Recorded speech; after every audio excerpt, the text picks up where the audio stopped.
estamos hablando sobre el Evangelio del Señor Jesucristo. Ese es nuestro tema general. Hoy vamos a hablar, cuidado con la ira, la segunda parte, porque en el Sermón de la Montaña el Señor nos está hablando sobre su reino. Y cuando usted acepta a Jesús como Salvador de su vida y obviamente Señor de su vida, entonces las reglas de conducta, de convivencia, no las dicta para usted un colegio o la sociedad o una constitución, sino que las dicta el Señor. Y usted se rige por la palabra del Señor, que es más alta que cualquier pensamiento y que cualquier normativa de las personas.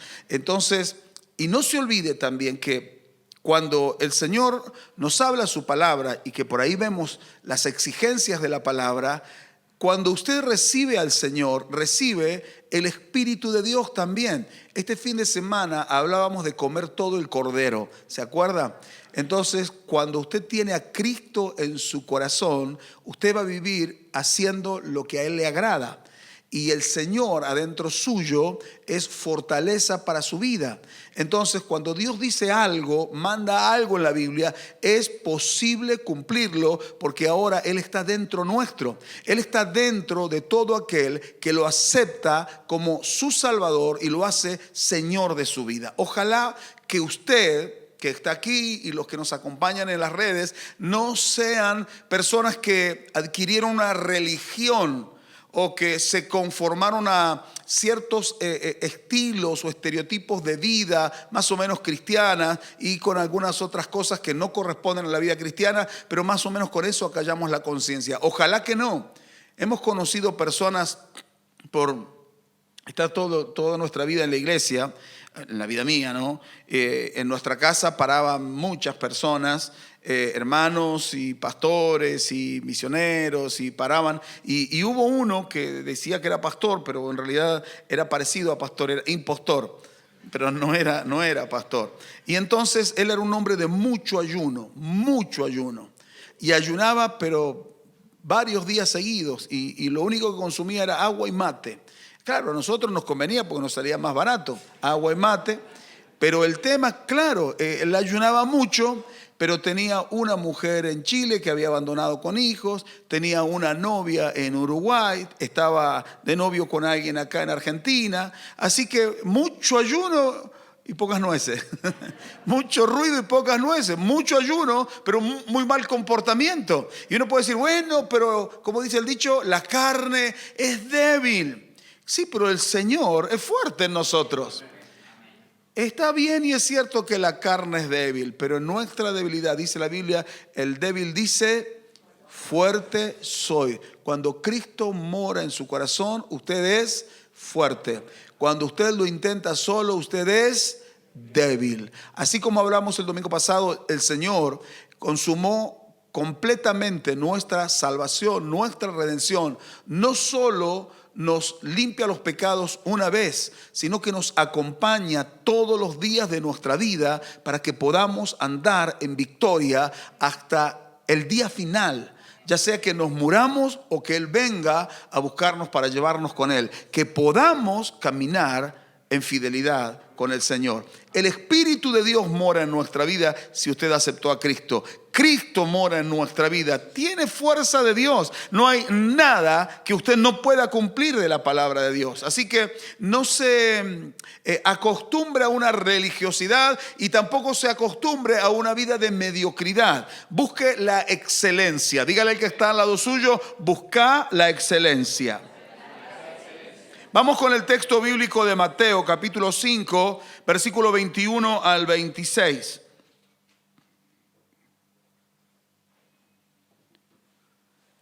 Dice la Biblia así: oísteis que fue dicho a los antiguos, en el antiguo pacto, no matarás, y cualquiera que matare será culpable de juicio.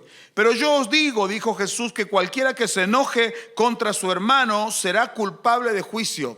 ¿Quién será culpable de juicio? El que se enoje con el hermano. Usted no se puede enojar. Bien dicho, el dicho, el que se enoja pierde. No se puede enojar. ¿Por qué? Porque queda en una situación de culpabilidad de juicio. Y cualquiera que diga, ahora ya no solo se enoja, sino que dice, necio a su hermano, será culpable ante el concilio. Y cualquiera que le diga fatuo, quedará, eso es una maldición, quedará expuesto al infierno de fuego. Por tanto, si traes tu ofrenda al altar, o sea, a la casa de Dios, y allí te acuerdas de que tu hermano tiene algo contra ti, deja allí tu ofrenda delante del altar y anda. Reconcíliate primero con tu hermano y entonces ven y presenta tu ofrenda. Ponte de acuerdo con tu adversario pronto, entre tanto que estás en el camino. ¿Cómo tenemos que actuar nosotros? Pronto, con prontitud. Entre tanto que estás en el camino, entre tanto que estás con él en el camino. No sea que el adversario, o sea, con quien uno está enojado, te entregue al juez y el juez al alguacil, o sea, a la policía, y seas echado en la cárcel. De cierto te digo que no saldrás de allí hasta que pagues el último cuadrante. Tengo que hacer un pequeño repaso del último mensaje que hablamos sobre este tema, cuidado con la ira, la primera parte. Ojalá que usted lo haya escuchado para que no tenga yo que repetir todo. No voy a preguntar cuántos lo escucharon, pero ya sabe que todos los miércoles generalmente estamos en nuestro canal de YouTube con los mensajes de los días martes. Vimos que el Señor le da una interpretación correcta a la ley. Para ellos, matar era pecado, pero el Señor pone el enojarse con un hermano a la altura de un homicidio. Nosotros probablemente no lo hemos considerado así, y quizá aún después del mensaje muchos no lo van a considerar así. Y entonces vivimos a veces a las patadas con la gente, teniendo malas relaciones con las personas, enojados con las personas, confrontados o enfrentados con algunas personas, con algunos hermanos de la iglesia que nos caen como una patada al hígado, como si nos hubiéramos comido una docena de huevos fritos freídos en panceta y con tocino, como dicen. Y después, como hizo mi papá, en vez de tomar una gaseosa o algo, licuado de banana. Eso hizo mi papá un día, algo así. Y claro, quedó de cama. Entonces decimos, ¿por qué el diablo me ataca después? Y nos cae obviamente mal, y hay gente que por ahí no le cae bien a usted. Pero usted tiene que hacer todo lo posible, como dice la palabra de Dios, y estar en paz con todos y no enojarse con nadie, porque si no usted se transforma en un homicida. No se puede enojar con la gente. Y mire que hay ganas algunos de estrangularlos. ¿O no? Sí. Y dice, estiren los cuellos los que no encoja, porque si encojo el cuello.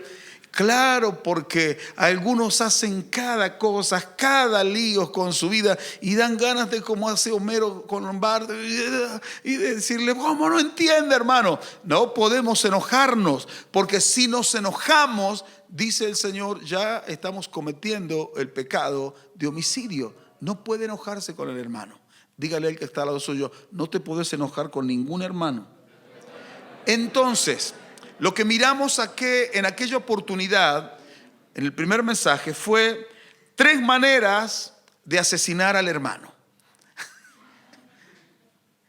3 maneras en que podemos asesinar a nuestro hermano. O sea, le voy a decir las 3 maneras, pero no para que usted dice, oh, ahora tengo 3 formas, 3 estrategias que mi pastor me entregó. Gracias, pastor, por los recursos que me da. No, es para que no lo haga, para que no se convierta usted en un asesino. Y la primera la mencioné recién, y es enojarse con el hermano. No puede enojarse con el hermano, dice la palabra de Dios, pero yo os digo que cualquiera que se enoje contra su hermano será culpable de juicio.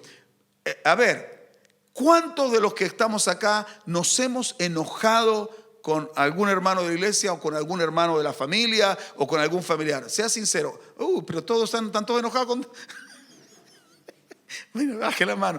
Todos nos hemos enojado. Ahora, quiero aclarar este punto. ¿Me puedo enojar con algún hermano o no me puedo enojar? Y lo ideal sería que no nos enojemos. Pero sí, me puedo enojar. A lo que se refiere la palabra de Dios, a que ese enojo no puede durar más de algunos pocos minutos. Póngale un rato, un ratito más, una hora. Dice la palabra, no se ponga el sol sobre vuestro enojo. O sea que el enojo tiene que irse rápido. Pero hay gente que se enoja y se da manija. Y entonces, y ahí inventa la conversación.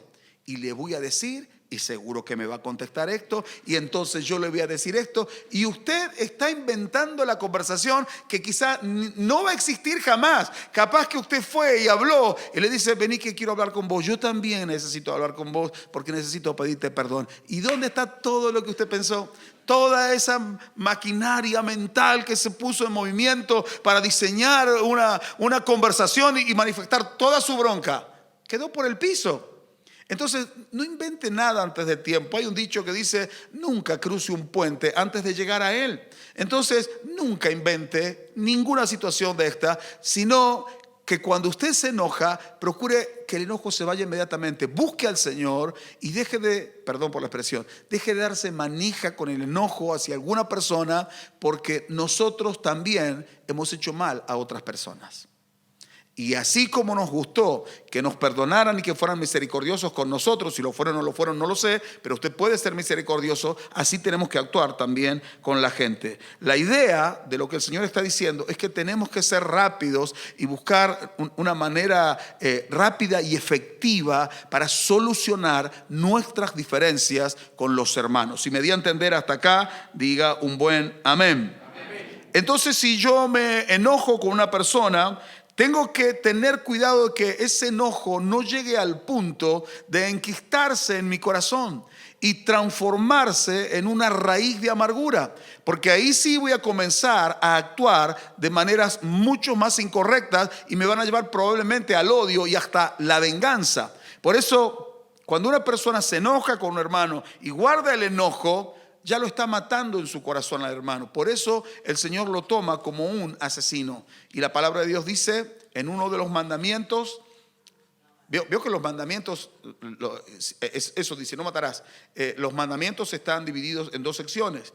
Uno son los mandamientos que tienen que ver de nuestra relación con Dios y lo otro la relación nuestra con nuestro prójimo. Y si usted se pone a pensar, 4 mandamientos tienen que ver de nuestra relación con Dios y 6 tienen que ver de nuestra relación con el prójimo. Así que es tan importante nuestra relación con Dios como nuestra relación con nuestro prójimo, pero que nuestra relación con nuestro prójimo no vaya en detrimento de la obediencia a los 4 mandamientos que tienen que ver con nuestra relación con Dios. ¿Me di a entender? No va a ser cosa que usted priorice la buena relación con la gente y termine teniendo mala relación con Dios, porque es necesario obedecer a Dios antes que a los hombres.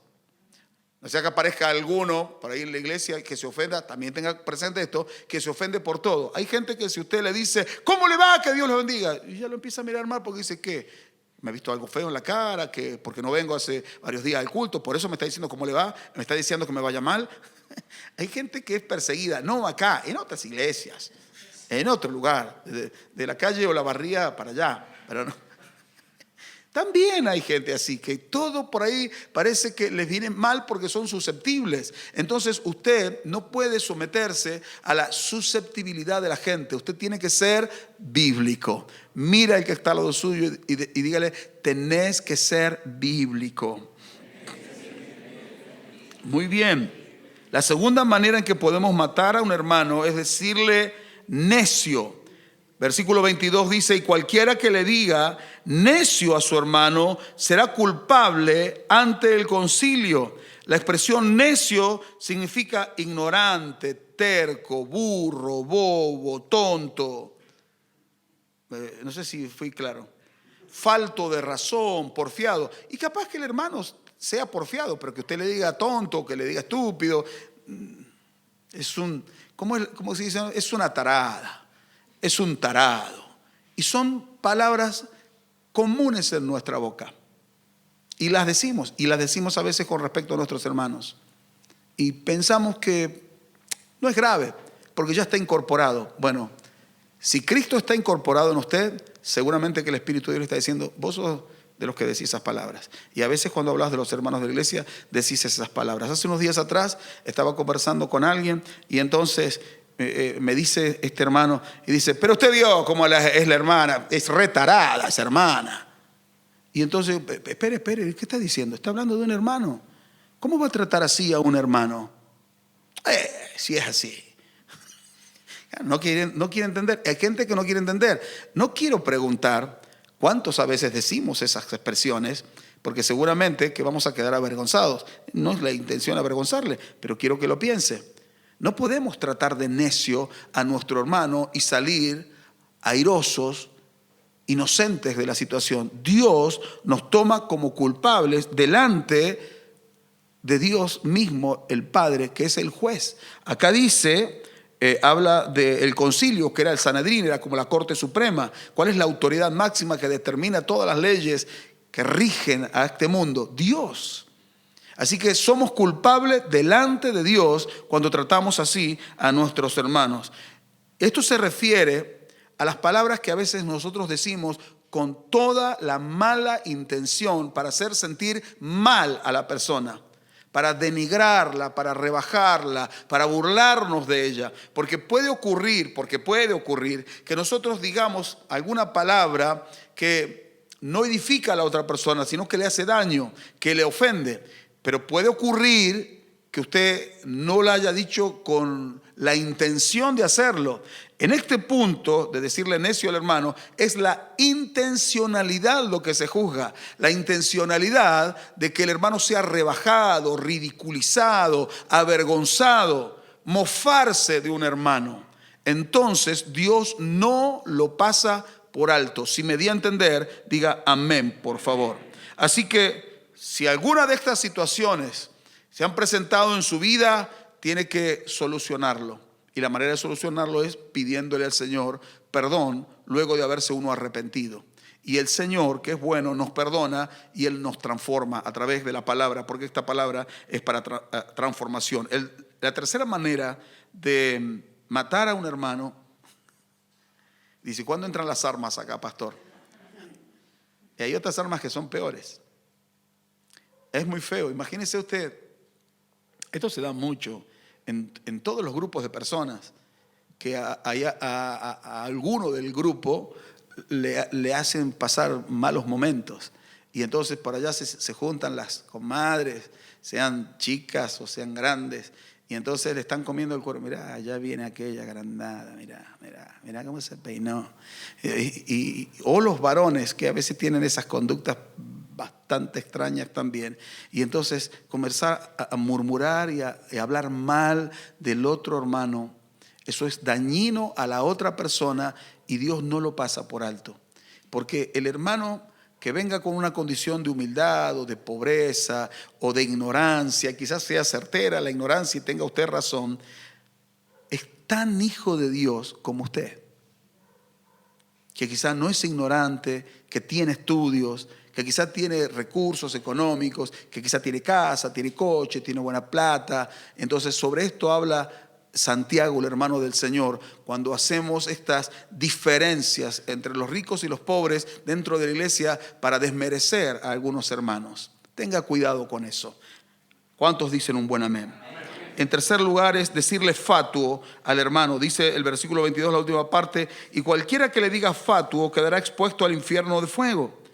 Decirle fatuo era maldecir a la persona directamente. Algunos estudiosos de la palabra sugieren la expresión apóstata, hipócrita, rebelde, pero era maldecirlo.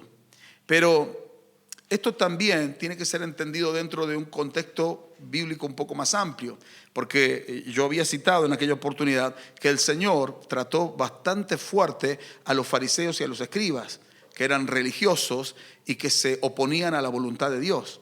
Entonces, no estoy dándole acá pie para que usted se agarre de cualquier cosa sea justificación para que uno maldiga a una persona. Ni siquiera maldecimos a los gobernantes que han venido y nos han saqueado todo el país, ni siquiera los maldecimos, aunque hay algunos creyentes que los hacen. A veces los vemos en las redes y ponen ahí maldita presidenta, cuando era por ejemplo Cristina, maldita presidenta, perra de porquería, ya te vas a morir en el infierno. Y no le vamos a dar la posibilidad que se arrepienta. Cuando murió Maradona, un pastor puso, qué lástima, se fue al infierno. Y yo digo, ¿y qué sabe si aceptó a Cristo a último momento? Después de unos días nos enteramos que el pastor Osvaldo Carníbal le había ido unos días antes que él muriera, había ido a compartirle la palabra de Dios. Si lo aceptó o no lo aceptó, no lo sabemos. Pero bueno, nosotros tenemos la costumbre de juzgar, de condenar, de no darle a la gente la posibilidad de arrepentimiento cuando nosotros sí tuvimos la oportunidad de arrepentimiento y Dios nos recibió con misericordia. Puede hacer lo mismo con cualquier persona. Si me di a entender, diga un buen amén. Entonces, tenga cuidado cuando usted abre la boca y dice algo contra alguna persona. Cuidado con maldecir. Ahora, en la Biblia nosotros encontramos sucesos donde hombres de Dios maldijeron. No voy a citar a todos, pero dar todos los textos bíblicos, pero el Señor sí lo hizo con los fariseos y los religiosos. Judas, el hermano del Señor, llama, y hay maldición, y transmiten maldición sobre los apóstatas en su carta. Pablo lo hace cuando escribe a Timoteo sobre los creyentes que apostatan de la fe. El apóstol Juan, que es el apóstol del amor, también habla de ellos y dice que ni siquiera los saluden, nos da ese consejo. Y cuando yo una vez enseñé acerca de no saludar a hermanos que se oponen y han causado divisiones en la iglesia y viven, este es el punto que plantea el apóstol San Juan, y fingen ser cristianos pero se comportan muy bien como mundanos, fingen ser santos pero son adúlteros, son fornicarios, son borrachos, son drogadictos, pero luego vienen a la iglesia y se fingan cristianos. Dice el apóstol Juan que acerca de esas personas ni siquiera las saludemos y aborrezcamos hasta la ropa contaminada que llevan. Una vez yo compartí esa enseñanza y se me levantaron varias personas y vinieron en contra, porque dice, ¿cómo yo voy a enseñar eso? ¿Dónde está el amor? Es lo que dice la Biblia. Es lo que dice la Biblia.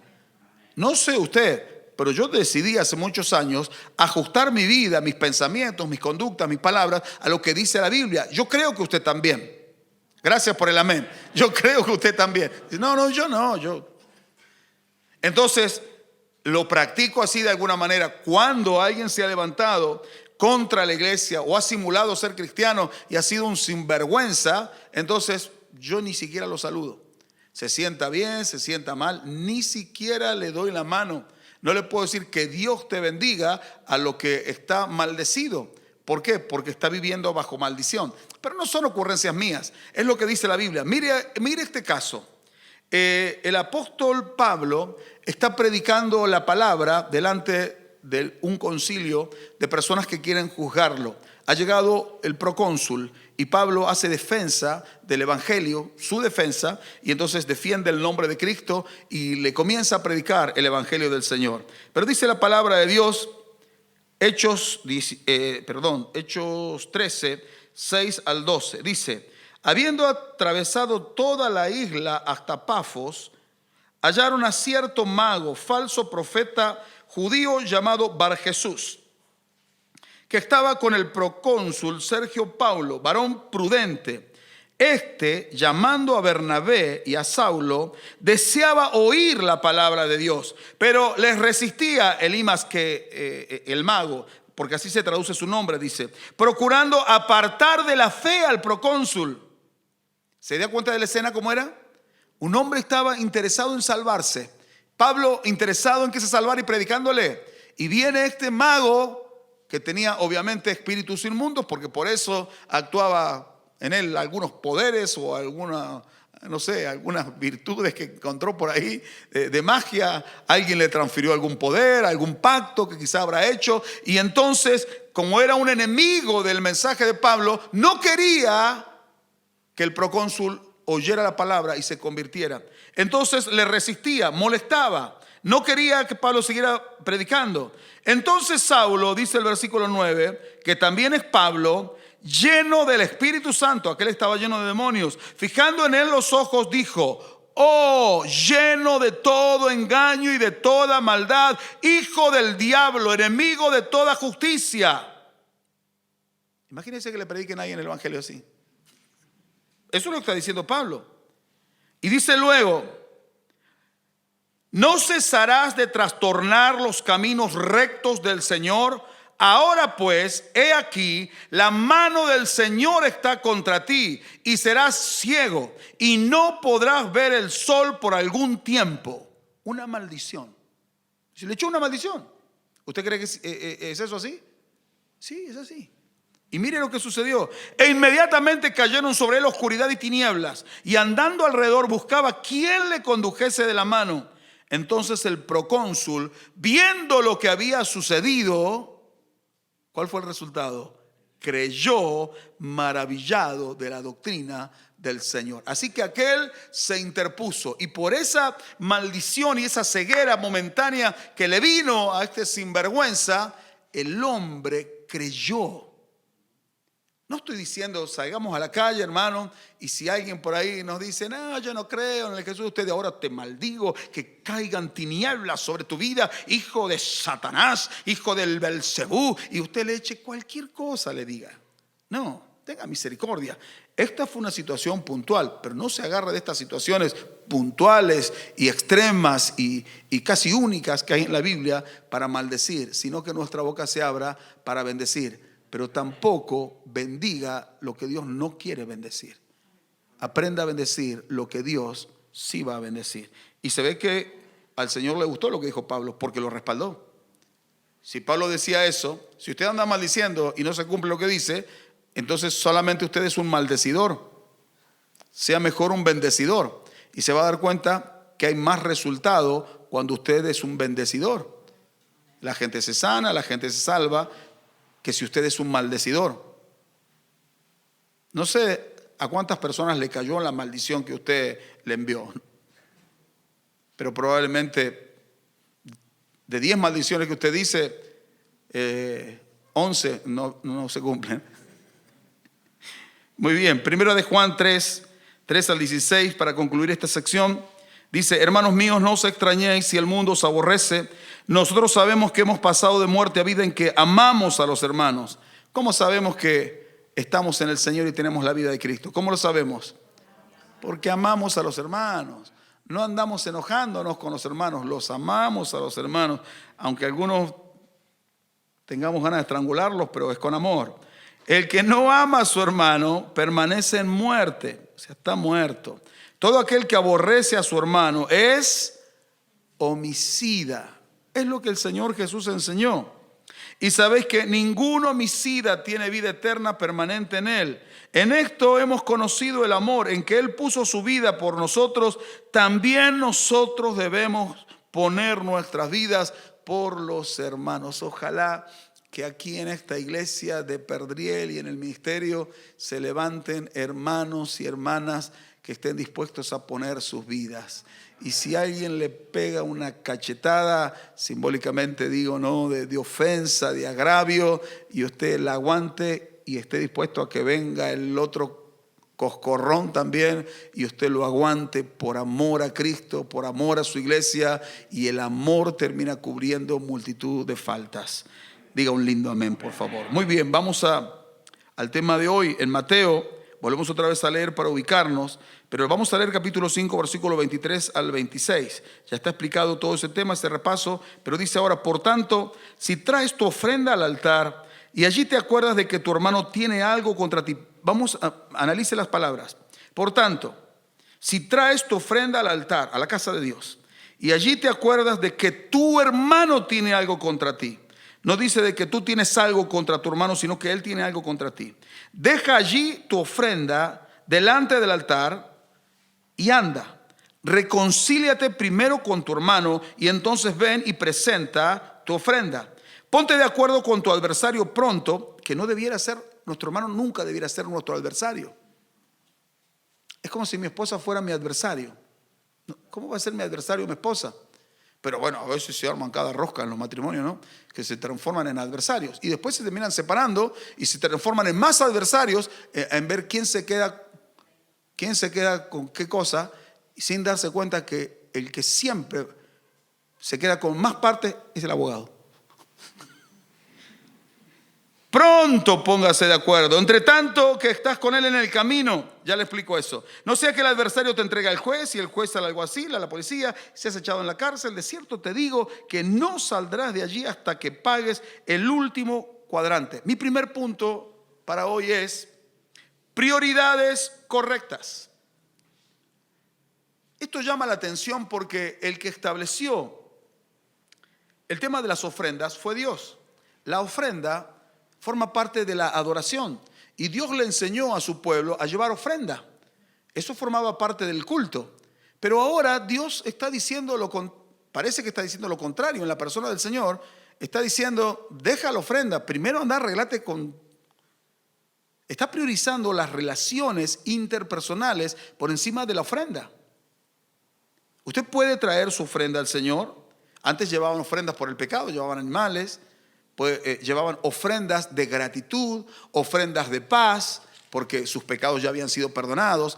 Entonces todo esto era forma de acercarse a Dios. Pero Dios ahora está diciendo por medio del Señor Jesucristo que la buena relación con los hermanos está antes que la adoración a Dios. Significa que la adoración no es aceptada por Dios si yo tengo diferencias y enojos con mis hermanos. Le pongo un ejemplo bíblico. Dice la palabra de Dios que las oraciones suelen tener estorbo a veces. ¿Cuándo dice Pedro que las oraciones tienen estorbo? Cuando uno está peleado con la esposa. Entonces dice que lo solucione para que vuestras oraciones no tengan estorbo. Entonces es muy importante no pelearse con la esposa. Ahora, vamos a dar vuelta a la cosa, esposas. Supongamos que usted se peleó con su marido y entonces usted sabe el texto bíblico y dice, allá está queriendo orar, pobrecito, Dios no lo va a escuchar. Y usted está queriendo orar por otro lado, ¿qué cree que a usted sí la va a escuchar? Sus oraciones también tienen estorbo. Y si no son cónyuges, si son hermanos de la iglesia y están peleados y no se tratan, se saludan así fríamente o en forma brusca, como se le voy a dar la mano que le duela cuando la apriete, o le voy a dar unas palmadas, porque hay algunos hermanos que saludan muy afectuosamente, como queriendo sacudir una alfombra, no sé, pero dan unos manotones. Yo en algunos casos, cuando ya conozco a esos hermanos, tengo que tratar de marcar la distancia, porque algunos pegan muy fuerte. Yo no sé si están enojados conmigo o me aman mucho, no sé, pero tengo unas marcas en la espalda. Entonces, enojado con el hermano o enojado con los hijos, que no tienen estorbo las oraciones. Porque aunque la adoración la estableció Dios y la manera de acercarnos a Él, y era importante llevar las ofrendas, los corderos, los cabritos, el dinero. El Señor Jesús ahora antepone las relaciones personales, van primero. Y si no soluciona los problemas personales, interpersonales, la ofrenda no es aceptada. La adoración no es recibida. Así que usted que se levanta temprano para orar, para buscar al Señor y se pone ahí a Marcos Witt, Marcos Barrientos, Marcos Brunet, todos los Marcos que cantan. Y entonces usted dice, ¡oh, qué hermoso! Estuve en la presencia. Si usted estaba peleado con su cónyuge o usted está peleado con algún hermano, ¿sabe qué? Solamente fueron sus emociones las que actuaron, porque Dios no estaba ahí. Jesús está diciendo, si vas a venir a mi casa, primero, antes de dar tu adoración y tu ofrenda, primero tenés que arreglar tus diferencias con tus hermanos. ¿Cuántos dicen un buen amén? Algunos quizás dicen, no, si es así no ofrendo más entonces. Usted imagínese a la gente de la antigüedad llevando sus ofrendas al sacerdote. Y el sacerdote aceptaba, recibía la ofrenda. Pero el problema es que Dios no la recibía la ofrenda. La ofrenda representaba y sigue representando a la persona. Es usted ofreciéndose en una ofrenda. En aquel caso era un animal. El animal representaba al oferente, al que llevaba la ofrenda. Y el día de hoy, cuando usted da la ofrenda, lo representa a usted. Por eso, si usted pone un billete de 10 pesos, todo pegoteado, tiene vale más el sintex que le ha puesto que el billete. Y dice, con todo mi corazón para Dios. No, está hablando de usted, de lo que usted le ofrece a Dios. ¿Qué le está ofreciendo? Y lo que no me van a recibir, me lo dio la verdulera, me lo dio de vuelta porque no me lo quiso aceptar, se lo dio. Era falso. A ley el Señor entonces. No está sugiriendo que usted no ofrende. No está sugiriendo que usted no diezme. Lo que está enseñando es que ofrende y diezme, pero arregle sus problemas interpersonales. Amén. Eso es lo que enseña la palabra de Dios. No se olvide que la ofrenda es nuestra adoración a Dios. Así que nuestra adoración sea buena, sea una buena adoración. Arregle los problemas o los pecados de discordia con su hermano y luego dele la ofrenda al Señor. Porque usted va a traer la ofrenda y bueno, en los estados contables de la iglesia van a figurar. Pero a Dios no le cuenta esa ofrenda. Y nos interesa que sea aceptable para Dios. Muy bien. Vamos con el segundo punto para ya terminar. El segundo punto es hagamos las paces a tiempo. Dice el versículo 25, ponte de acuerdo con tu adversario pronto, entre tanto que estás con él en el camino, no sea que el adversario te entregue al juez y el juez al alguacil y seas echado en la cárcel. De cierto te digo que no saldrás de allí hasta que pagues el último cuadrante. Porque antiguamente, cuando había un pleito, una enemistad entre una persona y otra, por las razones que fueran, eran citados ambos y tenían que presentarse delante del juez. Y como los caminos no eran como acá, dice, no, yo me voy por tal calle, no habían tantas calles, había un camino, se solían encontrar en el camino los adversarios que iban a litigio delante de un juez. Entonces el Señor dijo, ponte de acuerdo con tu adversario entre tanto que estás en el camino. O sea, cuando vas de camino a ver al juez, trata de arreglar el problema. Trate de arreglar el problema lo antes posible. Trate de arreglar el problema lo antes posible. Si no arreglaban el problema, alguno de los dos iba a perder o quizás los dos perdían. Y el juez dictaminaba una sentencia y terminaban en la cárcel. En el sentido espiritual, si usted no arregla las diferencias que tiene con su hermano, un día Dios lo va a juzgar y lo va a condenar al juicio final.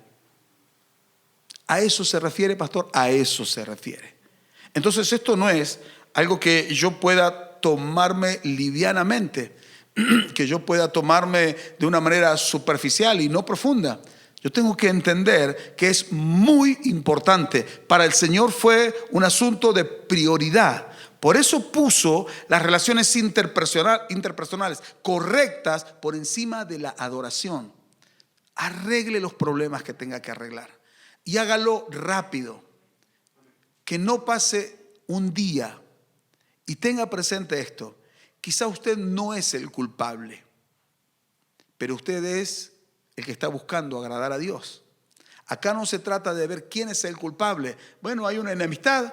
Hay una enemistad entre nosotros. Y bueno, si yo sé que el que hizo mal fue él, así que se joda. Yo no voy a decir nada, no voy a abrir la boca. No, pero dice, ponte de acuerdo con tu adversario. Entonces, yo tengo que ir y tomar la iniciativa. El más espiritual va a ser el primero en tomar, voy a terminar la frase, el primero en tomar la iniciativa para solucionar el problema. Pero ahora, no se crea usted, yo soy el súper espiritual. Qué carnal, que no tomó la iniciativa, la tomé yo. Siempre yo tomo la iniciativa. Tampoco, porque si es así, Dios está mirando el corazón. Espero que usted lo entienda. Las enemistades, hermano, tenga presente esto, y la falta de perdón no solo pueden amargar y destruir las relaciones interpersonales, una vida, sino que se transmiten a su descendencia, a sus amigos, a su grupo.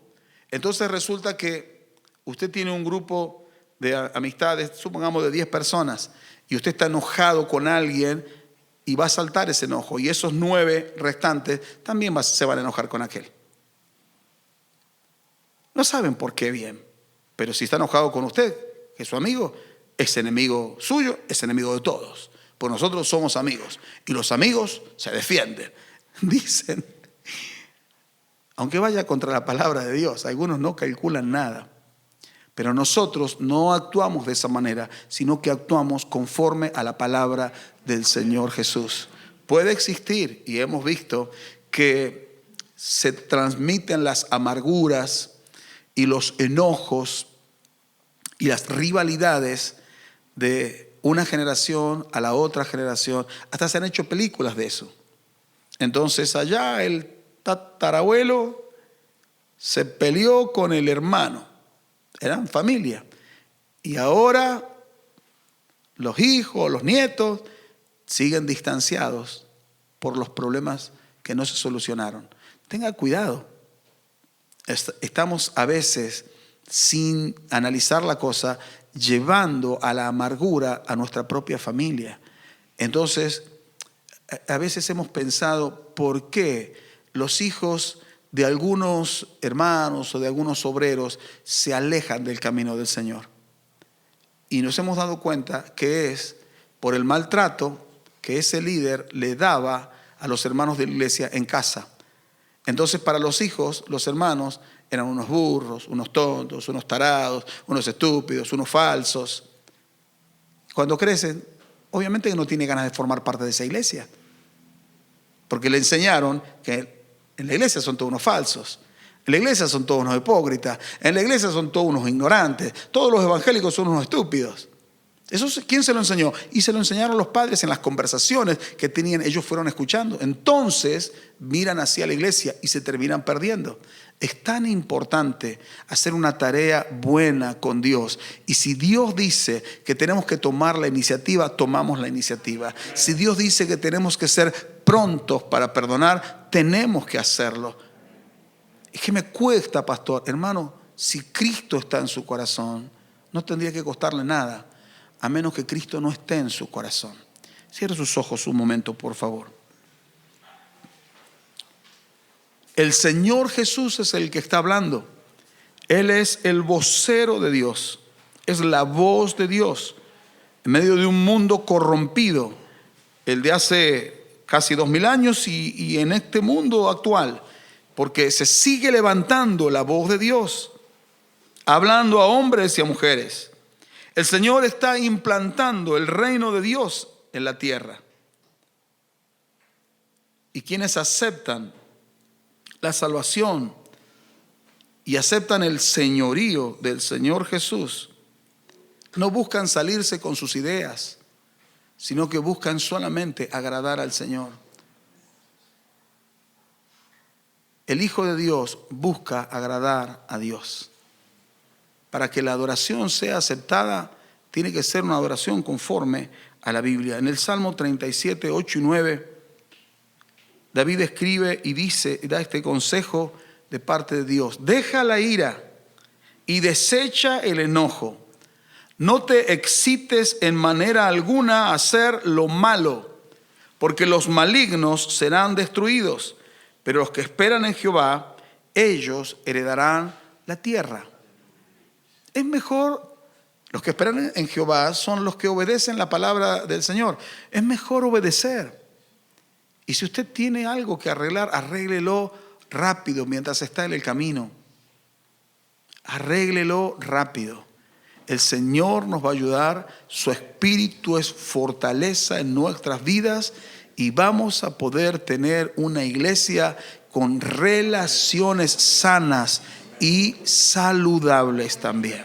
Póngase en pie que oramos al Señor en el nombre de Jesús. Querido Dios, te damos muchas gracias. Gracias por regalarnos esta noche. Gracias por la bendición de tu santa y bendita palabra. Señor, la recibimos en nuestro corazón como un bien preciado, no como una palabra más. Señor, y aquí en esta tu casa, nosotros nos acercamos para decirte que queremos andar en la palabra. No queremos andar en nuestras ideas. Y si en cierto punto hemos llevado un evangelio de mediocridad, no queremos más vivir así. Se está haciendo luz luz, tu palabra en nuestros ojos, en nuestros pensamientos y en nuestro corazón. Y nosotros queremos andar en tu luz y no en nuestras tinieblas. Señor, desechamos las obras de las tinieblas y comenzamos a seguir tu palabra, a seguir tu voz, Señor, a seguir tu enseñanza. Que tu Espíritu Santo nos enseña ahora y nos marca. Queremos esa palabra ahora, Señor, con un corazón sincero, sin maldad, sin malicia, con sinceridad nos acercamos a ti y te pedimos que limpies de nuestro corazón todo lo que está mal y lo que no corresponde, y que cambies de nuestra vida todo lo que tiene que ser cambiado. Concepciones equivocadas, un evangelio religioso más que práctico. Cambia nuestra vida, que nuestra visión del evangelio sea la correcta, como Cristo Jesús quería que lo entendiéramos desde un principio. Que nuestra visión de Cristo, Espíritu de Dios, sea la correcta. Guíanos por tus sendas de verdad, Señor. Endereza nuestros pies. Ayúdanos a tomar decisiones sabias para caminar en pos de ti y nunca alejarnos de tu palabra, ni poco ni mucho, sino andar en tu palabra. Padre, si hay alguno de los que estamos aquí, a los que tu palabra debiera llegarles mucho más fuerte al corazón, te ruego que tu Espíritu Santo lo muestre, aun cuando salgamos de aquí, de esta casa, cuando vayamos de camino o al acostarnos o al terminar alguna oración, que tu Espíritu Santo mañana a la madrugada de alguna manera nos haga ver lo que no estamos haciendo bien y no te está dando gloria a ti, aunque seamos tan fieles en las ofrendas y los diezmos, pero no te estamos honrando como debiéramos honrarte, porque hemos excluido a nuestro hermano, hemos desechado a nuestro hermano, hemos quebrantado nuestra hermandad por cuestiones de la carne. Señor, enséñanos, márcanos, háblanos con precisión, y nosotros vamos a entender, vamos a comprender, pero vamos a obedecer. Señor, enséñanos en la quietud, en la hora de las madrugadas. Enséñanos, háblanos, Señor. No nos dejes, no nos permitas seguir una hora más viviendo como hasta el día de hoy. Enséñanos a caminar. Tomamos nuestra decisión con firmeza. Vamos a seguirte a ti. Vamos a vivir para agradarte a ti. Ayúdanos, Señor, y perdónanos por haber hablado mal de nuestros hermanos, por haber pensado mal de nuestros hermanos, por no haber fomentado la hermandad y las buenas relaciones. Te pedimos que nos perdones, que nos ayudes ahora y nos uses para que todo eso sea revertido y seamos instrumentos en tus manos para la bendición del cuerpo de Cristo. Que cada hermano con el que nos encontremos, entremos en un diálogo, una conversación o en alguna relación, sea edificado a través de nuestras vidas. Lo pedimos en el nombre bendito del Señor Jesús. Que nuestra vida cuente para ti y para tu gloria. En el nombre de Jesús. Amén. Amén. Y amén. ¿Puede decir un buen amén? Amén. Amén. Gloria al Señor Jesús. Muy bien. Qué bendición poder estar juntos. Qué bendición.